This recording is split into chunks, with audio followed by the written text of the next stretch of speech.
Financier, Olivier est à mes côtés. Olivier devra partir, bonjour Marina, Olivier devra partir après ses rapports s'il y a une autre réunion.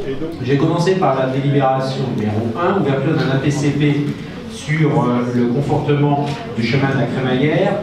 Je vous rappelle que le chemin de la Crémaillère est un sentier se situant entre Aix-les-Bains et le Revard, traverse les communes d'Aix-les-Bains, Moussy et Puny-Châtenot, Trévignin et le Moncel, et il suit l'ancien tracé du train Crémaillère dont l'exploitation s'est terminée en 1937. Un nouveau chiffrage suite à une étude plus précise des travaux de confortement à effectuer sur, on parle bien de travaux de confortement sur différents ouvrages de ce sentier, pour un coût global prévisionnel de 647 000 €, donc nettement supérieur à l'inscription au PPI. Cependant, avec un travail important en matière de recettes et de subventions sur ce dossier, qui devrait engendrer une charge nette de 141 527 €, que je mettrai en correspondance avec la charge nette inscrite au PPI de 270 000 €. Alors, petit détail en matière de ces subventions et des différentes pistes aujourd'hui de subventions qui sont inscrites dans la PCP à hauteur de 400 000 €,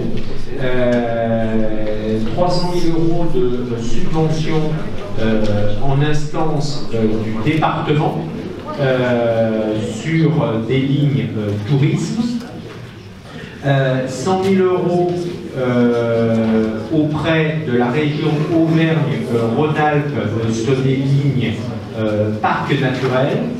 Et donc là on est sur les 400 000 €, mais on travaille également sur une piste supplémentaire de subvention au titre du FEDER sur le volet chemin forestier, et la subvention qui pourrait être de 100 000 €. Donc voilà, donc des perspectives en matière de financement qui nous amènent, malgré un coût d'opération nettement supérieur à celui qu'on avait inscrit au PPI, à une charge nette inférieure pour notre collectivité. Voilà ce que je peux dire sur cette APCP. Préciser donc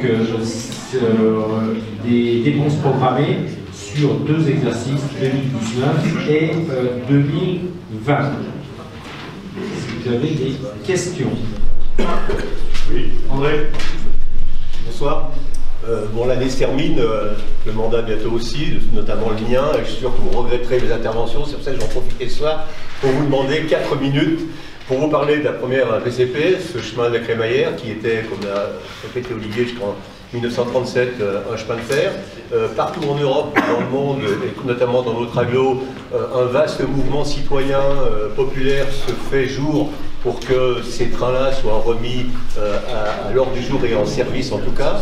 Sur Aix-les-Bains, non seulement, vous êtes certainement au courant, hein, comme moi je suis un peu plus impliqué, c'est ce que je vous dis.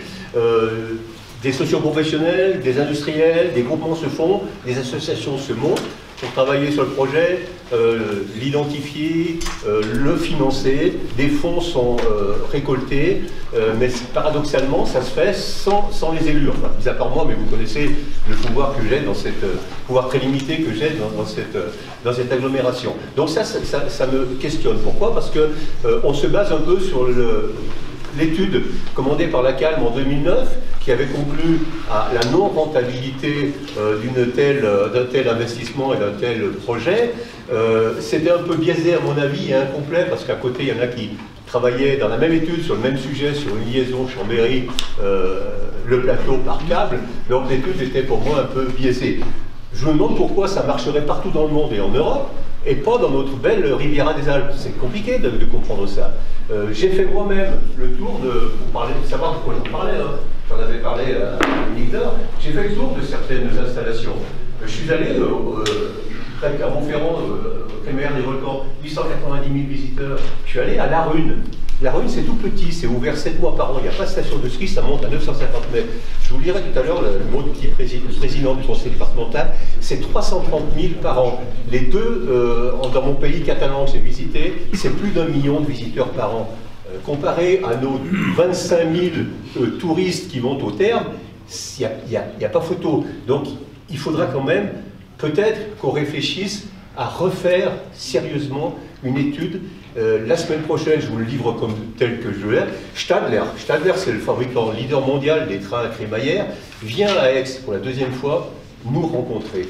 Le rencontrer, je serai dans le tour de table.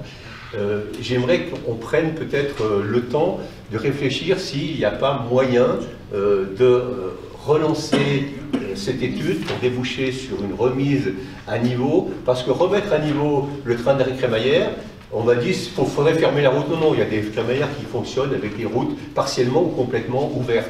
Il faudrait les fermer. Non, non, laissons, mais peut-être que ça permettra de dégager les tonnes et les tonnes de CO2 que véhiculent ces 1000 véhicules par jour dans les beaux jours de neige. Et puis, pour le plateau d'Urbar, je ne sais pas si Michel Frugier est ici, mais on tremble toujours, y aura-t-il de la neige à Noël ou pas? Est-ce qu'on va pouvoir maintenir, ouvrir Margérien, ouvrir le Revard, machin, tout ça?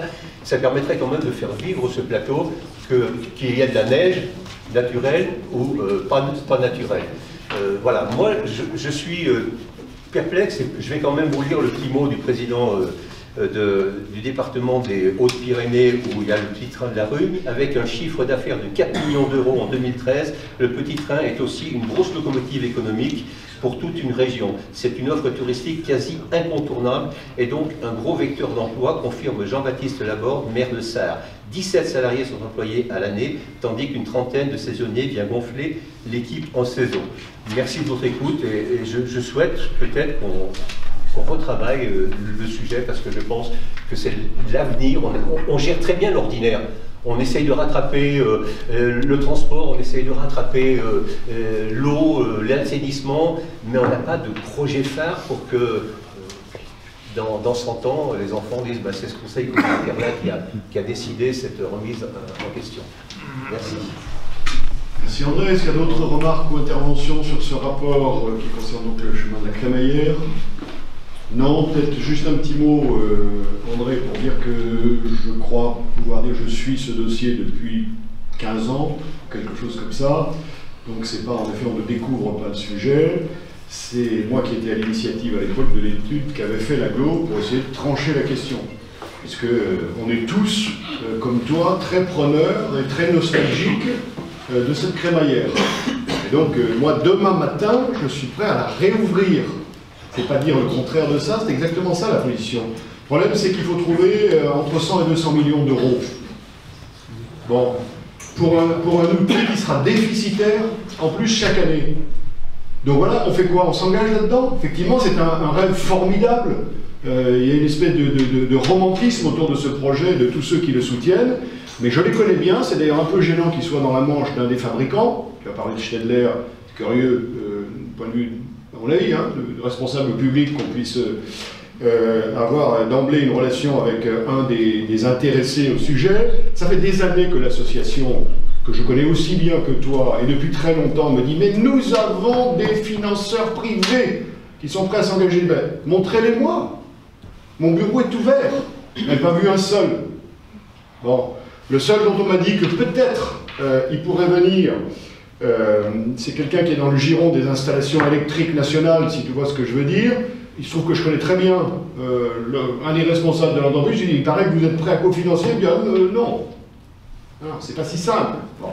Donc voilà, c'est très bien de faire vivre cette idée, mais c'est encore mieux d'essayer de la concrétiser. En 2009, l'étude n'a pas été faite par des manches, elle a été faite par un cabinet suisse, les Suisses étant les champions du monde de ce genre d'installation, qui concluait que, sauf en effet à fermer la route, ce qui n'est pas possible, ou alors il va falloir vous l'expliquer sur les tribunes, la route du Revard, il n'y a pas de rentabilité possible pour un sujet comme ça. Et je ne me souviens plus, le prix d'équilibre, je ne sais pas s'il n'était pas 14 € par passage et par personne. Combien de personnes vont monter une fois avec une famille de 4 enfants? Donc voilà, il y a une espèce de romantisme autour de ce sujet, génial, je le partage complètement, je partage complètement la pétition de principe ou d'intention en disant oui, il faudrait réouvrir la crémaillère, sauf que ça ne se fait pas. Et qu'à mon avis, ça ne se fera pas, parce que les questions de financement sont des questions qui sont décisives dans cette opération. Je ne vois pas très bien comment on va aller perdre de l'argent, s'engager dans un truc dont on est à peu près sûr que ça perdra de l'argent, qui va coûter une fortune, alors qu'on n'est pas foutu de foutre un bus supplémentaire au Bourget-du-Lac. Et il y a quand même un sujet de transport qui va être compliqué, à mon avis, à expliquer à notre population. Donc voilà, moi je ne suis pas du tout hostile à ce qu'on actualise cette étude qui a été faite en 2009. Je pense que les mêmes causes produiront les mêmes effets, parce que tu compares par exemple au Puy-de-Dôme, c'est très bien, mais au Puy-de-Dôme il n'y a pas de route. Donc c'est beaucoup plus simple, en effet, d'équilibrer une exploitation. Et je ne connais pas celui dont tu parlais avec une magnifique déclaration du président du conseil départemental. Je ne sais pas s'il est comparable en tout au nôtre, sans doute pas. Il y avait d'ailleurs aussi dans cette étude une question qui se posait, c'est l'attractivité au sommet du Revard.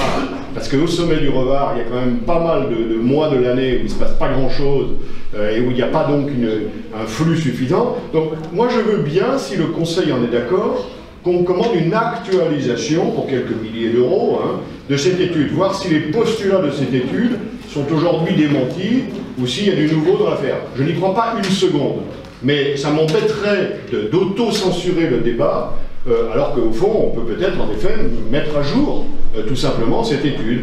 Donc si le conseil en est d'accord, moi je veux bien qu'on demande à nos techniciens de regarder cette affaire, de reprendre, je ne sais pas s'il faudra une consultation ou pas, un bureau d'études pour nous dire un peu, à partir de l'étude de 2009, si il faut changer les postulats. Mais voilà, je pense qu'il faut faire attention. Je sais qu'ils manient cette opération sous l'angle d'une télévision comme par hasard venue pour aujourd'hui filmer ce débat intéressant. Télévision qui se dit citoyenne, qui à mon avis est surtout militante plus que citoyenne d'ailleurs.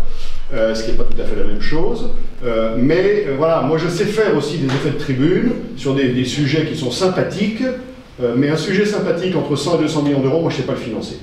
Donc si tu as une idée, et si les gens de l'association que je connais depuis 15 ans, qui me tiennent le même discours depuis 15 ans, sont prêts à financer, super, super, je suis ravi. Juste on va noter qu'à La Rune, ils ont fermé cette année, et avec Chalder, ils doublent la voie. Étant donné qu'il y a plus de 2 h 30 de file d'attente, ils ont décidé de doubler la voie pour passer à 600 000 visiteurs.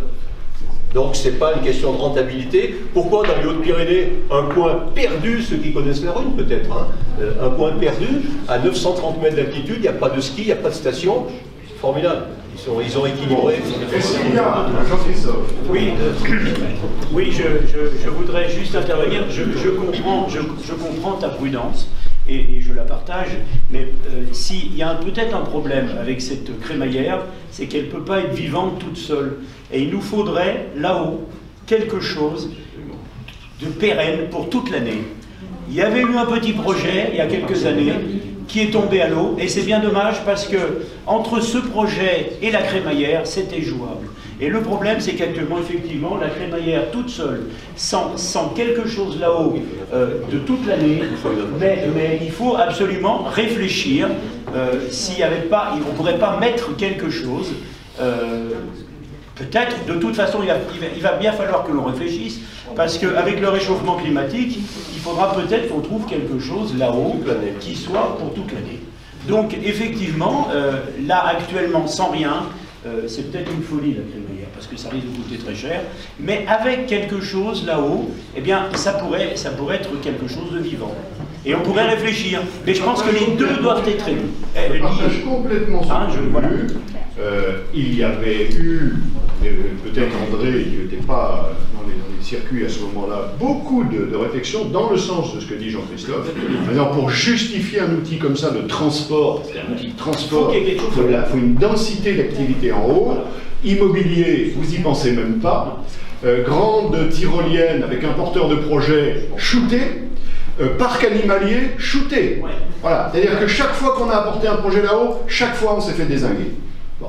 Et donc, alors je sais qu'il y a un nouveau projet de parc animalier qui revient, etc., qu'un mec qui m'a l'air d'ailleurs très sérieux, très bien, bon, regardons le sujet, mais franchement, ça suffit pas de dire, je comprends qu'on le fasse, hein, mais ça suffit pas de dire, oui c'est formidable. Oui, c'est formidable, ce serait formidable.